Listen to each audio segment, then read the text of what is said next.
Good morning good morning అందరూ అనటం లేదు.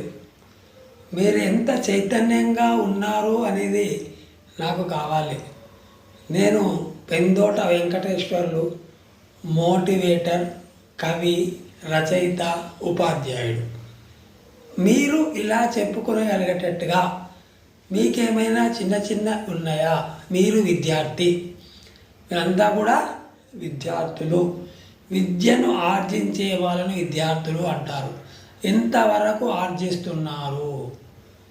నేను మీలాగానే చదువుకొని ఎన్నో సమావేశాలకు, మోటివేషన్ క్లాసులకు హైదరాబాదులో హరిహర కళాక్షేత్రంలో గంపా నాగేశ్వరరావు గారు అనేవారు నిర్వహించేవారు. సిద్దిపేట నుండి నేను ప్రతి రోజు పోయి నాతో పాటు మా పిల్లల్ని కూడా తీసుకుపోయి విని రాత్రికి వచ్చేవాళ్ళం. మళ్ళీ ఉదయం మళ్ళీ పోయేవాళ్ళం. ఇలా చేసి దాదాపుగా 100-200 మీటింగులు నేను విన్నాను. అప్పుడు కానీ నాకు ఇంత జ్ఞానం రాలేదు.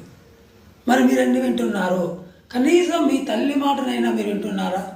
ఆ తల్లి చెప్పే మాటలు, తండ్రి చెప్పే మాటలు శ్రద్ధగా విని అవి పాటిస్తే, మీరు ఇంతవరకు పాటించారు.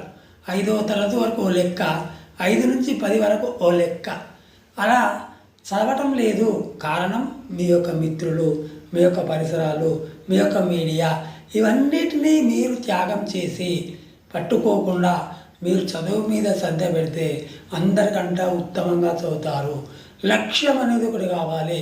ఆ లక్ష్యాన్ని ఎవరైతే నిర్ణయించుకుంటారో, కనీసం ఈ తరగతిలో ఫస్ట్ నేను వస్తాను, చిన్న లక్ష్యం అది.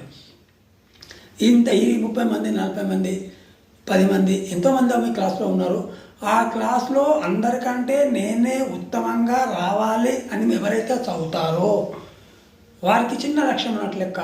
ఆ లక్ష్యంకి తగ్గట్టుగా మీరు కష్టపడతారు. ఆ కష్టపడితే మీకు ఫలితం అనేది సక్రమంగా వస్తుంది. ఇది మొదట మీరు చేయవలసింది.